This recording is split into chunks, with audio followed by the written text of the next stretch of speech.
Destitute people, destitute means बेसहारा लोग या मुफलिस लोग, वो लोग जो इंतहाई गुर्बत में हो, जिनके पास ना पैसा हो, ना रहने की जगह हो, ना खाने को कुछ हो, यानी ऐसे लोग जो ज़िंदगी की बुनियादी ज़रूरियात से भी महरूम हो। This is called destitute people. Together Pakistan and India are home to the largest number of poor people in the world. Together इकट्ठे पाकिस्तान और इंडिया दुनिया में सबसे ज़्यादा गरीब लोगों का घर है। अब इसमें 2-3 कंसेप्ट है इस सेंटेंस में, वो देखते हैं, ठीक है। ये टुगेदर जो है, पहले इसको देखते हैं, इस टुगेदर को, कि टुगेदर का यूज़ किस तरह होता है सेंटेंस में।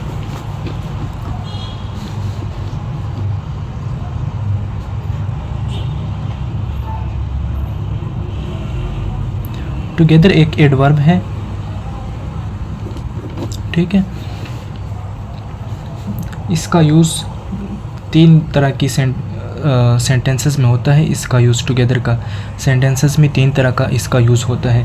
द वेरी फर्स्ट जो है वो है mostly used at the end of the sentence. For example, mostly used at the end of the sentence।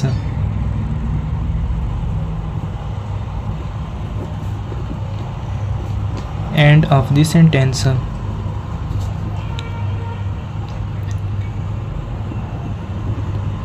For example, अब ये इधर मैं सेंटेंस में लिख कर देता हूँ समझाने के लिए और आसानी के लिए। दे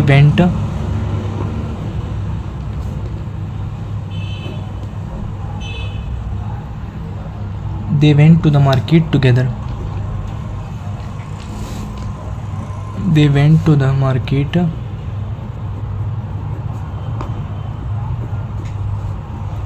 together।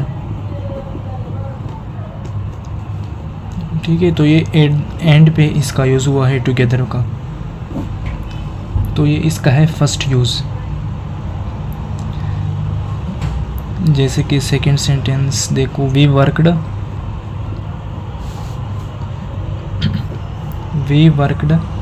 on the project together।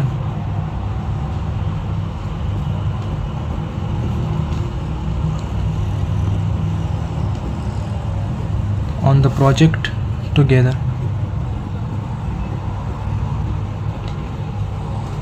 ठीक है, तो ये इसका है फर्स्ट यूज़ टुगेदर का सेंटेंस में, जो कि एंड पे इसका यूज़ किया जाता है सेंटेंस में। अब इसका सेकंड जो यूज़ है,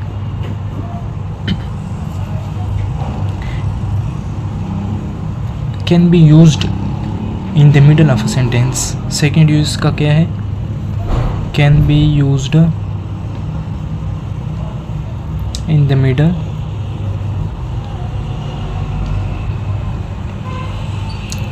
middle of a sentence.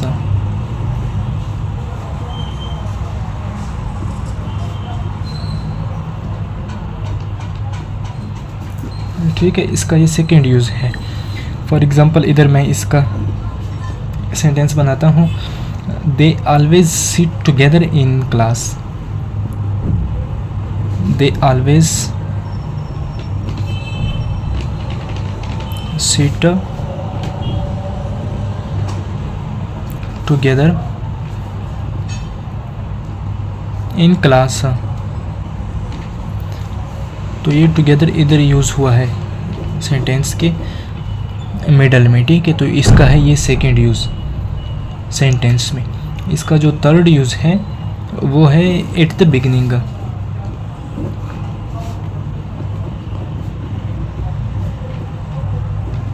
At the beginning, ठीक है, सेंटेंस के शुरू में।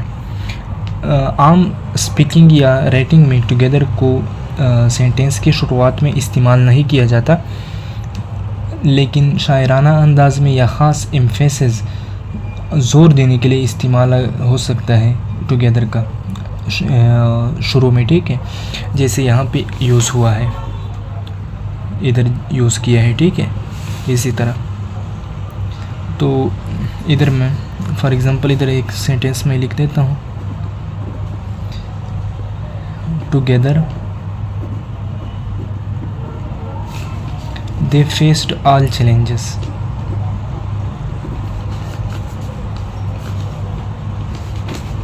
They faced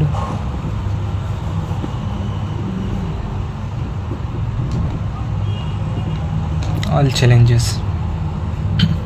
ठीक है, अब ये टुगेदर तो क्लियर हुआ होगा कि किस तरह सेंटेंस में यूज़ किया जाता है, ये एक एडवर्ब है। ठीक है, अब ये जो इसमें दूसरा है एक नंबर ऑफ। ठीक है, ये कंसेप्ट जो है ये बहुत इंपॉर्टेंट कंसेप्ट है, नंबर ऑफ। इसका यूज़ बहुत ज़्यादा किया जाता है राइटिंग इंग्लिश में और ख़ासकर न्यूज़पेपर में। ठीक है, तो ये नंबर ऑफ़ जो है इसको भी समझते हैं। ये दो तरह के होते हैं। ठीक है, एक है अ नंबर ऑफ,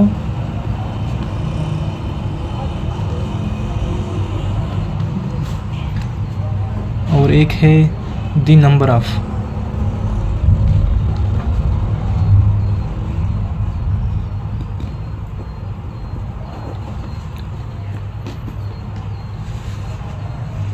ठीक है, ये दोनों बहुत ही इम्पॉर्टेंट है। तो अ नंबर ऑफ जो है इसका मतलब है सम या मैनी, मतलब कई या बहुत से।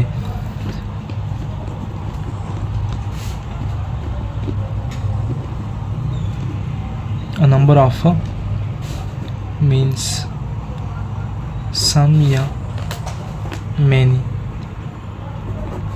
ठीक है, मतलब कई या बहुत से। तो इसका जो ग्रामर रूल है या जो सेंटेंस स्ट्रक्चर है वो कुछ इस तरह होगा। ठीक है, a number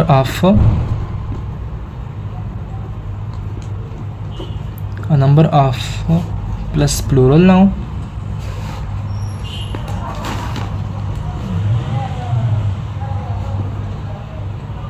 plus plural noun plus plural verb, ये इसका सेंटेंस स्ट्रक्चर होगा। और जो इसका ग्रामर रूल है अ नंबर ऑफ का किसी भी सेंटेंस में यूज़ करने का, तो इसका ये स्ट्रक्चर होगा। ठीक है, ये वाला a number of plus plural noun plus plural verb, ये आप जब भी यूज़ करेंगे इसका तो ये स्ट्रक्चर याद रखना ये। ठीक है, राइटिंग इंग्लिश में तो इसी स्ट्रक्चर के बेस पे ये लिखेंगे। जिसकी इधर मैं एक सेंटेंस लिख देता हूँ,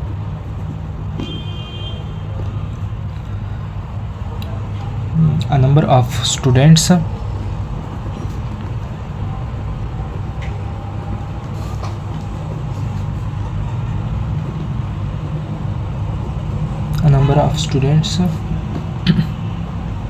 are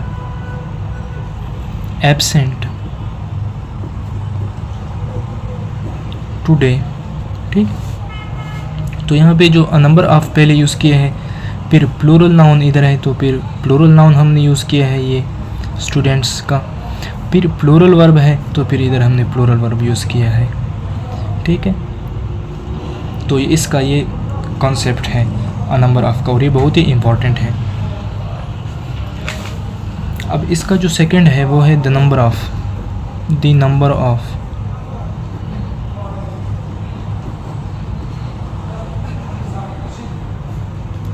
it means exact count, यानी तादाद जो कि हमें एग्जैक्ट पता हो, ये उसके लिए यूज़ किया जाता है। इसका जो स्ट्रक्चर होगा sentence structure,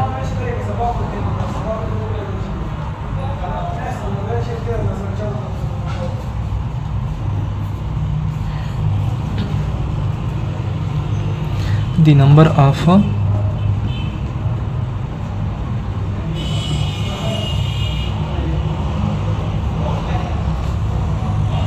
plus plural noun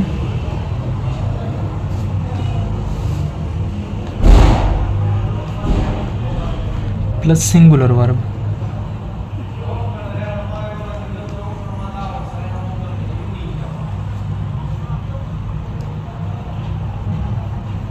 ठीक है, उधर बाकी सेम है, सेम स्ट्रक्चर, लेकिन उधर प्लूरल वर्ब होता था, प्लूरल नाउन और प्लूरल वर्ब, लेकिन यहाँ पे जो है ये सिंगुलर वर्ब होगा, प्लूरल नाउन और द नंबर ऑफ, बाकी उसी तरह है स्ट्रक्चर इसका, ठीक है। सिर्फ प्लूरल और सिंगुलर वर्ब का डिफरेंस है।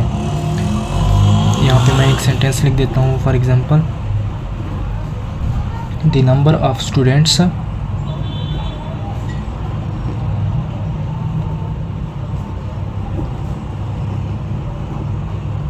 the number of students is increasing, ठीक है।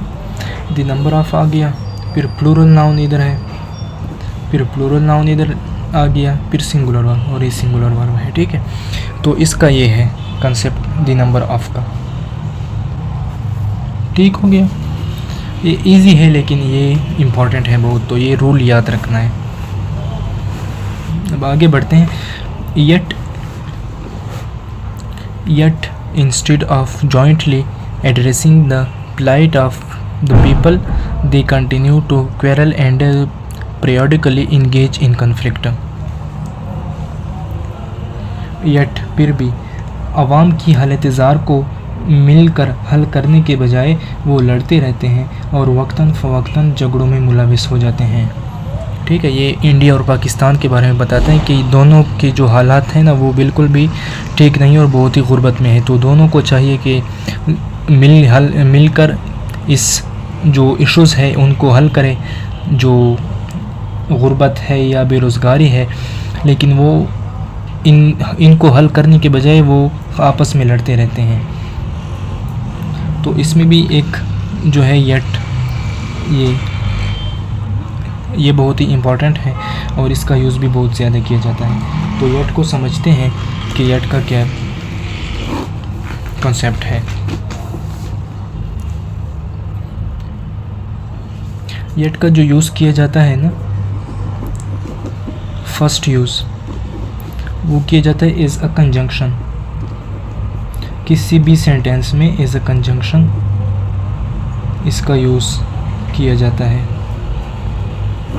तो पहले इसको देखेंगे, फर्स्ट रूल को।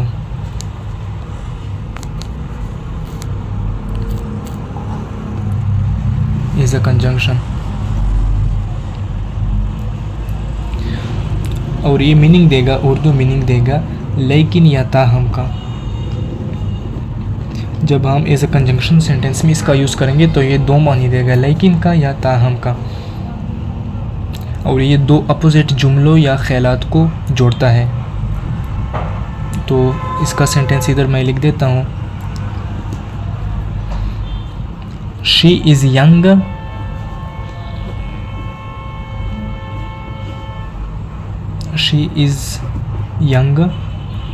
yet very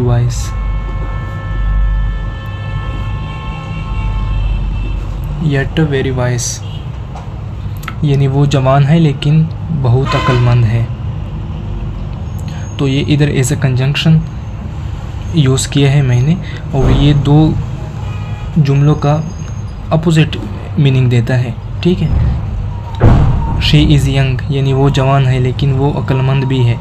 तो ये दोनों मुख्तलिफ अपोजिट हैं एक दूसरे के, ये सेंटेंसेस।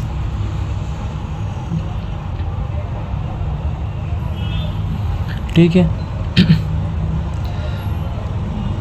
फॉर एग्ज़ाम्पल सेकंड जो है, इट वाज रेनिंग,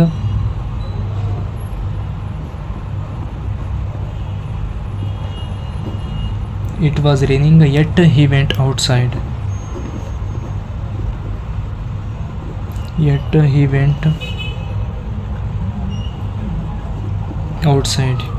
यानी बारिश हो रही थी फिर भी वो बाहर गया। तो इधर यूज़ हुआ है एज अ कंजंक्शन सेंटेंस में, ठीक है। और इसमें जो है यूजुअली एज अ कंजंक्शन जब भी हम यूज़ करते हैं तो usually comes between two independent classes, same is, but या हाउ एवर, ठीक है। और इसका जो सेकंड यूज़ है वो एज एडवर्ब होता है।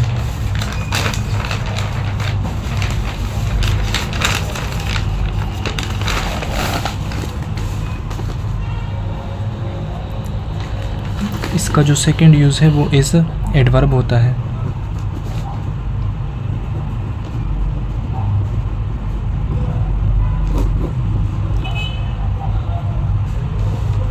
और ये उर्दू मीनिंग देगा हाल का, ठीक है, या अभी तक या था हाल।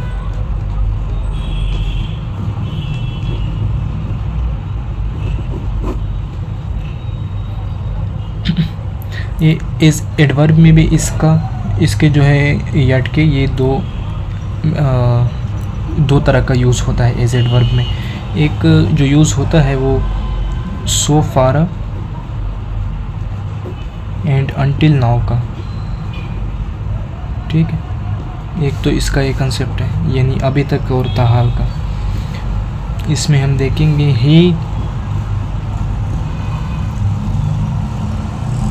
he has not arrived yet, यानी वो अभी तक नहीं आया। तो इधर हम इसका भी यूज़ कर सकते थे until now का और so far का, ठीक है, इसका भी यही मीनिंग होता है। तो ये इनकी जगह यूज़ होता है एज एडवर्ब yet का। yet जो है मतलब हम यहाँ ये भी लिख सकते थे he has not arrived until now या he has not arrived so far। जैसे कि second sentence have you eaten yet, क्या आपने अभी तक खाया है, ठीक है। तो ये भी सेम इसी तरह ये भी लिख सकते थे, यहाँ भी लिख सकते थे until now या so far, have you eaten so far या have you eaten until now, ठीक है। क्या तुमने खाना खा लिया है अभी तक। तो इसमें जो है ना ये एज एडवर्ब यूज़ में yet जो है यूजुअली आएगा at the end of the sentence में, ठीक है, एज एडवर्ब के यूज़ में। तो जो इसका एज एडवर्ब सेकंड यूज़ है वो है टू एम्फसाइज कंटिन्यूएशन और पॉसिबिलिटी, जिसका उर्दू इसका जो सेकंड यूज़ होगा बी यूज़ होगा ना एज एडवर्ब, टू एम्फसाइज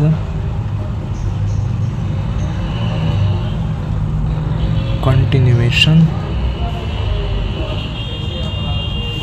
और पॉसिबिलिटी इसका जो उर्दू मीनिंग होगा अभी भी या फिर भी, ठीक है, एम्फेसिस करने के लिए यूज़ होगा ये ए बी वाला। तो फॉर एग्ज़ाम्पल इधर मैं एक सेंटेंस लिख देता हूँ, ही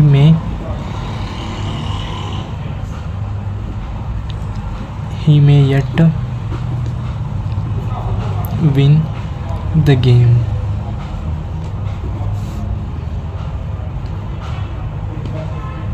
वो फिर भी जीत सकता है।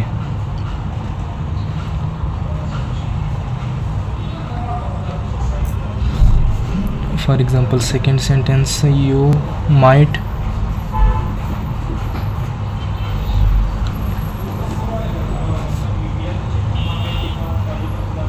येट चेंज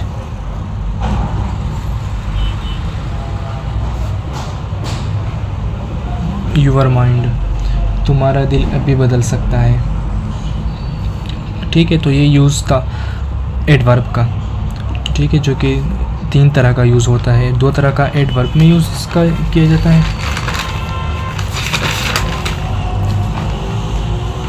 और एक एज अ कंजंक्शन इसका यूज़ किया जाता है, ठीक है। तो ये येट का यूज़ था।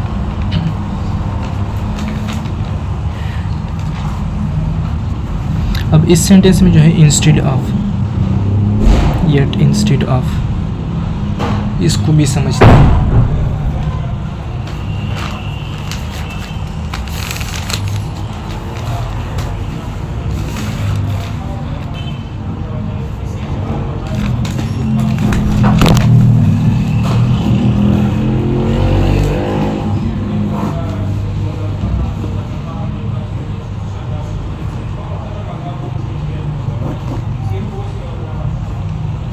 इंस्टेड ऑफ एक प्रीपोजिशनल फ्रेज है।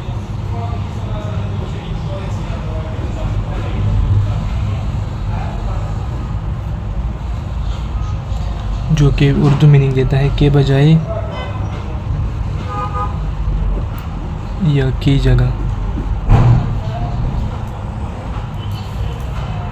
इसका स्ट्रक्चर इस तरह होगा, सेंटेंस में जब यूज़ करेंगे तो ग्रामेटिकल स्ट्रक्चर इसका इस तरह होगा। इंस्टेड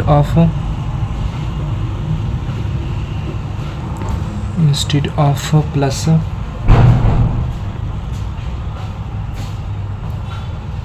नाउन प्रोनाउन या जिरंड या verb plus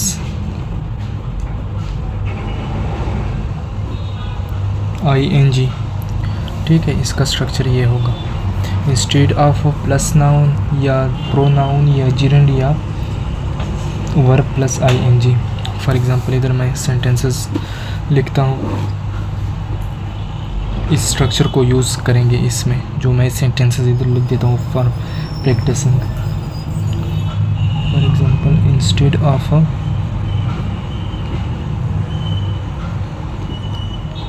of T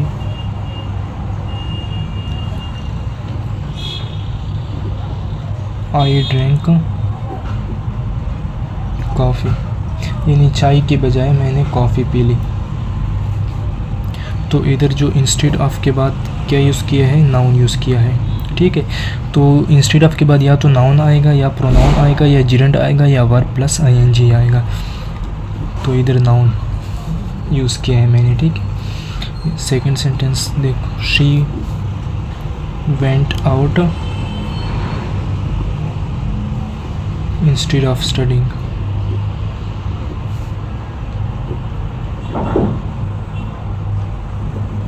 instead of studying, यानी पढ़ाई करने के बजाय वो बाहर चली गई। तो इधर इंस्टेड ऑफ के बाद क्या आया है, वर्ब प्लस ING। ठीक है, तो इस तरह इसका यूज़ किया जाएगा। जैसे कि एस जिरंड भी इधर मैं एक सेंटेंस लिख देता हूँ। They played video games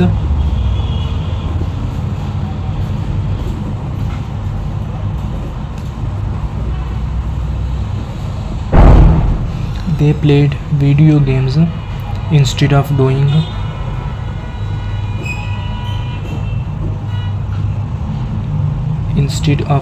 homework।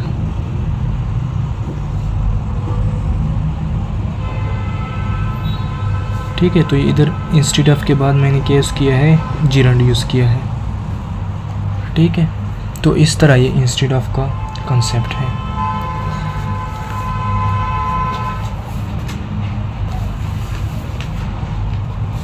अब इसमें एक और भी है, प्लाइट ऑफ। ये प्लाइट ऑफ द पीपल, तो प्लाइट ऑफ को भी देखते हैं और समझते हैं इसको भी। प्लाइट ऑफ,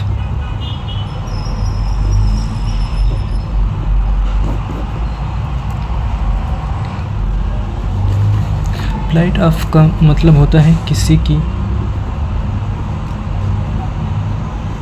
हालत ज़ार या मुश्किल सूरत हाल।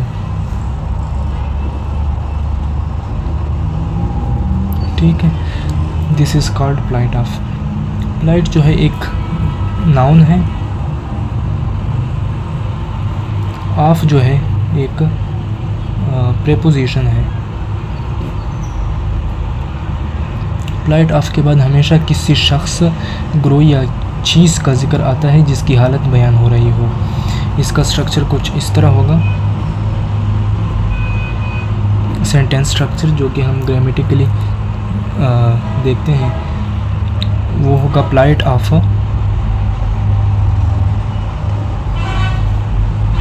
प्लस नाउन या pronoun. Plight of plus noun या pronoun.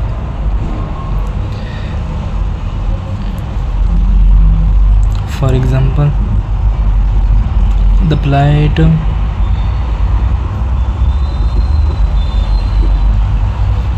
of the poor,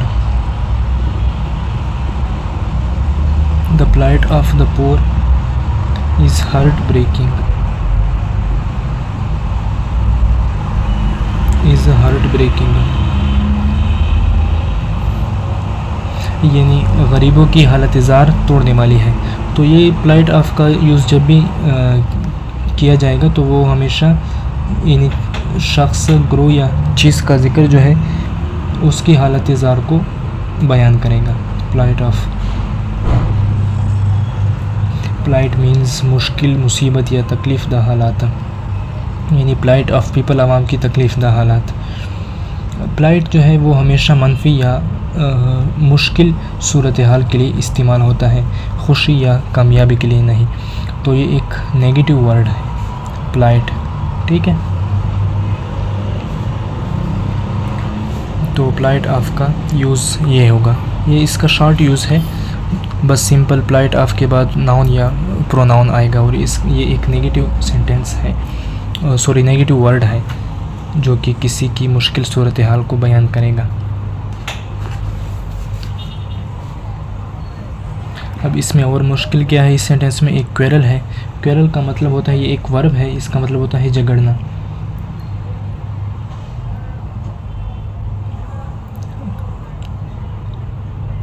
and periodically engage in conflict। Quarrel जो है ना उस लड़ाई को बोलते हैं जो कि ज़ुबानी लड़ाई होती है या आर्गूमेंट्स होते हैं, ठीक है, जिसको क्वेरल नाउन भी होता है और वर्ब भी होता है, तो दोनों का सेम मीनिंग होता है झगड़ना, लेकिन वो लड़ाई जो ज़ुबानी लड़ाई हो या बहस हो। और पीरियडिकली जो मीनिंग है वो है वक्तन फ़वक्तन। और इधर इंगेज इनका यूज़ हुआ है, ये एक फ्रेजल वर्ब है, ये हमेशा इनके साथ आता है और इसके बाद कोई नाउन या जिरंड आता है, यानी नाउन या वर्ब प्लस ing आएगा इंगेज इनके बाद। फॉर एग्ज़ाम्पल इधर मैं लिख देता हूँ एक सेंटेंस, इंगेज इन क्या है, एक फ्रेजल वर्ब है और ये हमेशा इनके साथ आता है और इसके बाद कोई नाउन या जिरंड आता है, नाउन या वर्ब प्लस ing आएगा इंगेज इनके बाद। फॉर एग्ज़ाम्पल स्टूडेंट्स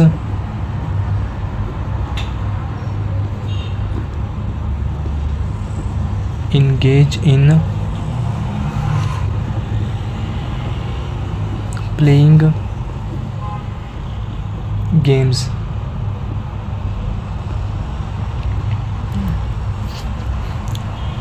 ठीक है, तो ये जिरंड के साथ आया है, engaging के बाद जिरंड के साथ आया है, playing games। For example second sentence, he engaged in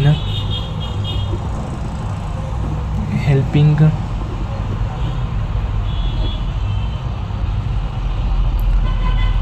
the poor during the flood।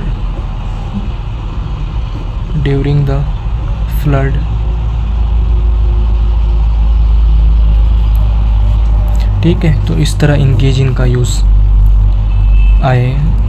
करेंगे सेंटेंस में, ठीक है। और तो कोई भी, बस सारा तो ब्रेक कर लिया इस सेंटेंस को, और तो कुछ भी नहीं है। तो आज के लिए इतना ही, वीडियो बहुत ज़्यादा लंबी हो रही है, तो इंशाल्लाह बाकी फिर कल यही से शुरू करेंगे, ठीक है। अल्लाह हाफ़िज़।